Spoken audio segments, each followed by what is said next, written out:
She's a real pain in the... Welcome to the Pain in My Cast podcast with yours truly, Cassandra Jean. Hey, you guys. I am so hesitant to even record an episode because I went on a friend of mine's podcast last week, Mike, On Bound Living podcast. We talked so much about dating and masculine men and the feminine. And I was so inspired after recording that episode with him. So I went and recorded a solo episode, just kind of going into depth on all of the things that we covered. And it's weird having had a podcast where you go into a studio, you have a producer, and they take care of everything for you. It's so different from doing it where I'm the producer, setting up my mic. And so I totally didn't have my mic on, y'all. I looked so pretty. I had all of my makeup on. I recorded what I thought was the most bomb-ass fire episode, and then it had no audio. And I feel like for me, that was a really good reminder. I have a full-time job and I keep trying to pursue my podcast dreams, and not everything's always going to go as planned. It's not always going to be perfect, and that is part of the journey of following your dreams in general. And so today I'm sitting here, I'm wearing I Love Being Dramatic t-shirt, very fitting, drinking a glass of wine. I really don't drink very heavily at all these days, you guys. It's Valentine's Day when I'm recording this. I was like, let me sit, let me have a glass of wine, and let me pour some love into my listeners, my few listeners who hopefully, not even hopefully, I'm going to put more emphasis on my word. We're going to make it happen this year for the podcast. I'm doing everything I can to make that happen for myself. I'm 1 second from selling this couch behind me and just building out a full-fledged studio in my home. I have so many girlfriends that are podcasters. I just want people to be able to use my space and create. And so if you are alone like me on Valentine's Day and you are trying to call in your person or call in your king, my advice to you is to place your love back on self.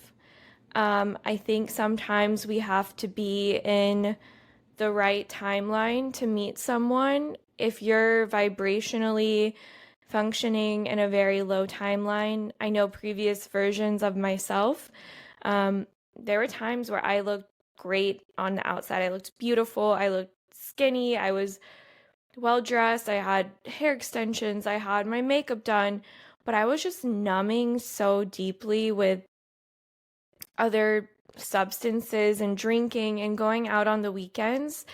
And, I was single during that time. And the reason for that is I was vibrationally operating at such a low level.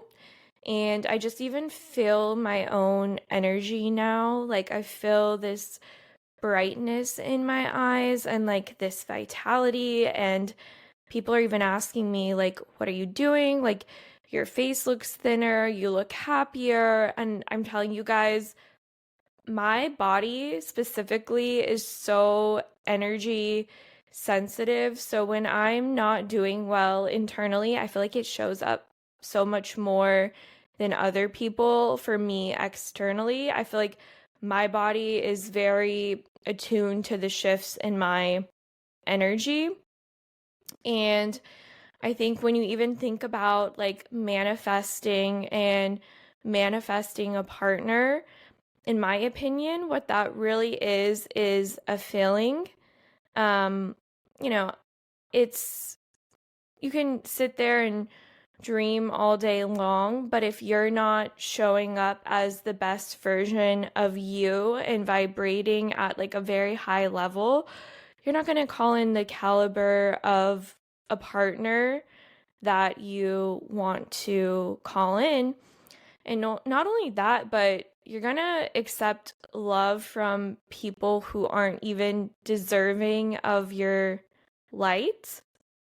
Let me say for me, like, just, I still feel like for myself, I'm not quite at the point where I'm ready to call in my partner, because there's so much I want to do and want to accomplish with my businesses and my goals that are kind of like my first love and priority right now. But I also feel like this year is the year for love for me specifically. I just think it's going to happen for me later in the year. I just think I'm meant to call my partner in later this year.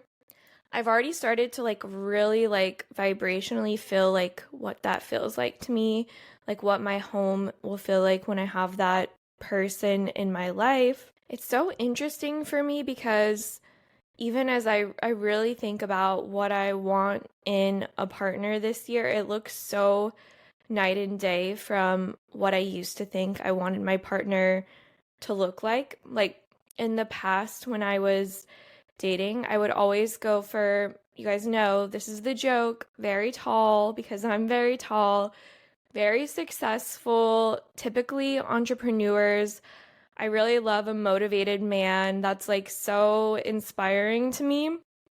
And I remember talking to my therapist at one point, and she was like, "You're going for this same type of person over and over again, and your stereotype of what you're choosing typically is a little bit narcissistic. Like these good looking, very attractive guys who are entrepreneurs, in my opinion, who are doing something very admirable for a man in terms of building a business on their own. But at the same time, sometimes those type of men can have some of those narcissistic character traits, or it's not even that, it's like survival of the fittest. Like every beautiful woman is going to want to go after a tall, successful man. And so it's like if the percentage of good looking, successful men is only, so small, then every single bad bitch, beautiful woman is going to want that man. And then it's like you're competing. I'm like, you know what? The competing stuff, anyone you're competing for is not for you. Okay. And so my I don't know what it is. I don't know if it's like trends or something, if I just get brainwashed by society of what is deemed physically attractive that year or something. Like, if you even think about it for women, think back to like 2016, like Kylie Kardashian era when, everyone was doing like the lip kits and the really thick eyebrows and like the BBLs. Flash forward today, it's like I feel like you're supposed to be, not, you're not supposed to be. It's like the Ozempic skinny, and it's like no one really is getting breast augmentations anymore. It's like the standards of beauty are so shifting. And so, for me this year, it's like the crunchy granola year, if you know what I'm talking about. Like, I don't know if I want this like successful entrepreneur guy or if I want someone in the middle, because sometimes some of those like homestead, hippie, really earthy guys that I feel like, are just going to put me in my feminine and let me sit at home and milk the cow, So it's somewhere in the middle for me is what I'm telling you, okay? Based on the trends. And I've been single, now that I think about it, I've been single for years now at this point. And I really question that sometimes. I'm like, is something wrong with me? I started saying that the other day because I was like, 4 years seems like a long time to be single. But I just sit there and I think about how many people go into relationships so easily without looking at their partner, their character traits. Like, if I go into a relationship with someone and that relationship lasts 2 years and I just like stayed in it and went in it and I wasn't even looking to see if this person was even a good match for me from like step one, then I'm like wasting years of my life and I'm blocking the partner that's meant for me.